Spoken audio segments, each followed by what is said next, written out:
Bumili ako ng corned beef, hotdog, blue marlin na isda at pusit. Ito na yung unang araw ng paggastos ko sa 300 na allowance. Bali 56 reals nga palang nagastos ko.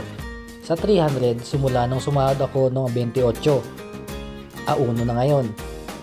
Marami kasi nag-comment sa vlog ko kung kasya nga ba ang 300 na food allowance bigay ng company.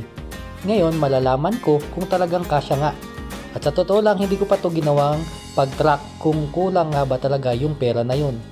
Basta alam ko, nakakain ko naman yung mga gusto kong lutuin sa loob ng isang buwan. Hindi ko din masasabing matipid ako sa pagkain. Kasi nabibili ko yung mga gusto ko. Kahit pakunti-kunti lang, kalahati. At medyo mahal yung binibili ko, ang importante sa akin, natitikman ko siya. Paiba-iba ang pagkain. Kesa nga yung tipid nga ako ng tipid pero sawa naman ako sa ulam ko parati. Yan lang muna kasi ang binili ko dahil magluluto ako ng ginisang corned beef kasi may patatas pa nga ako sa rep. Tapos yung itlog naman ilalagay ko para sa tortang talong ko para maubos na yung gulay ko. Pag nagluluto pati naman ako ay minsan inaabot yan ng 3 kainan.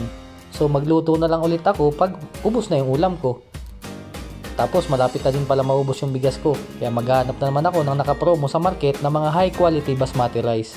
Favorite ko na kasi yun. Marami din kasi talagang comments dun sa vlog ko. Yung una na may nagsasabi, kasya or sobra pa.